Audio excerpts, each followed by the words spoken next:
Do I got the clicker? I got the clicker. This is the power right here, okay? Everybody who has a project, everybody who is doing anything in Web3, especially all you ladies, you see these little necklaces? This is Crypto Vixens. You want to find these ladies. You want to be these ladies. You want to get on stage. You want to talk. You want to share your voice. Why? Because we need more women in Web3. Minting the future, they always say, I mean, the Dalai Lama said, the Western woman is the future. Or he said something akin to that, but we're going to save the world. And this is how we're going to do it. Minting the future. It is all about how do you get the women who make 80% of the buying decisions into Web3. Well, the first thing is you don't make naked girl NFTs. Let's talk about movies. Movies is insane, right? Bored Apes got movies, their trilogy. It was actually not bad, but it died. They paused it. And they're going to get a feature film, and they're going to work on a feature film, but they're not understanding how you do feature films, even with NFTs. You have to look at DreamWorks, right? Disney does it one way. DreamWorks went snark, full-blown freaking snark. How? The kids watch it at this level, they see one story. The teenagers watch it at this level, they see one story. People my age, we watch it and we go, holy shit, that was a throwback, right? You have to have content for every generation that is going to be watching your movie. And NounsDAO approved a feature-length movie. So how do we get movies made today? We have to stop waiting for people to give us permission. This is not permission society. This is Web3. This is permissionless. This is make your own breaks. You have the power to do anything you want. If you have a good creative idea, you collect people. You come together, you pitch it, you either get it through another DAO or you make your own DAO and you start your own movie DAO. And you just have to have the content and the chutzpah to ask for it. So let's talk about metaverse music. We're talking about music NFTs. Okay, maybe we're not going to talk about this metaverse music one that maybe some people died. We don't want to talk about that. However, how do you get user adoption? You co-op Justin Bieber, who sold the most number of Oculus 2 headsets like in the history of ever in a matter of days, right? Now, the key here, my friend Quasi says the metaverse is more than Clubhouse and less than Ready Player One. And that's true. It can be anything. You have all these platforms that are talking about, you know, doing expos in the metaverse, and I'm like, I don't even have an avatar. This is why Horizons didn't work. There's no legs. Do you know what it is about women going to the metaverse that makes it worth it? Shoes. It's the freaking shoes. You're leaving out an entire merchandise thing. And speaking of merchandising, oh, Bored Apes does have a movie. Oh, they also have a band. Bored Apes has a band. Think about this. One of the utilities that people are not really exercising enough in their PFP. It's like, I have a PFP. Great, you have a PFP. What does it do? It's a PFP. That's not good enough anymore. This is 2023. Do you realize how many no-code solutions there are to add utility to just about any project? And I don't mean scammy little Ponzi DeFi staking.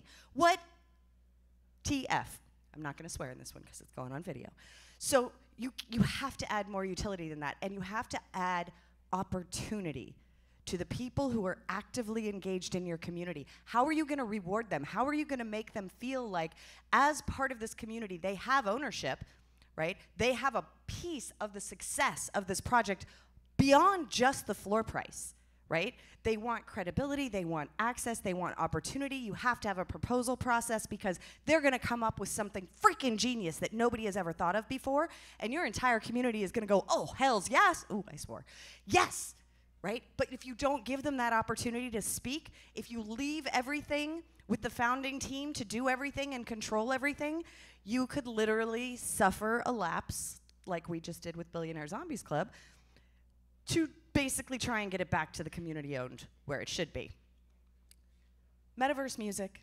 It really does help. Blackpink just won an award. I want to say it was a Grammy or an Emmy. It was a something for the best metaverse concert. Now, they do have a little bit of an edge over everybody else in that they themselves look like metaverse avatars already in real life. Okay, so that helps, right? But think about it. We were looking at these deep fakes. How many of you have seen the Tom Cruise deep fake? Dude, Tom Cruise could like take a vacation for 20 years, and this guy could take over. He's so good. He's got all the affectations, but the deep fake, it's got the voice, but it's insane. What does that mean for artists? It means I do not actually have to get back down to a size 0. I don't, which is kind of awesome because I like food. But it also means maybe you aren't the artist. Maybe you're Simon Cowell. Maybe you know exactly what is like the best music combination, the best artist. You can spot talent.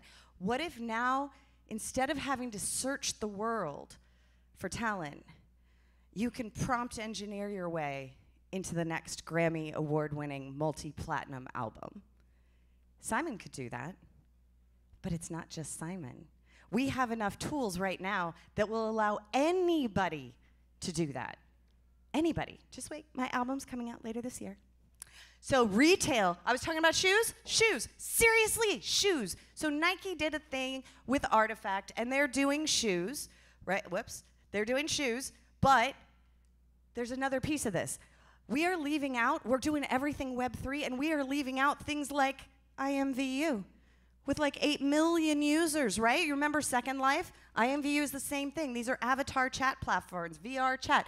All you have to do is do a plug-in to those platforms that already have the users. Why are we not onboarding people who are already used to talking to strangers in strange rooms about topics that they share a commonality with, and then just putting that on the blockchain and adding an NFT thing so when they buy their shoes, they actually own their shoes? The shoes are great. And this is what I told on Clubhouse. I said in 2020, I said all Nike has to do is create a shoe store in the metaverse. Look at what people are actually buying.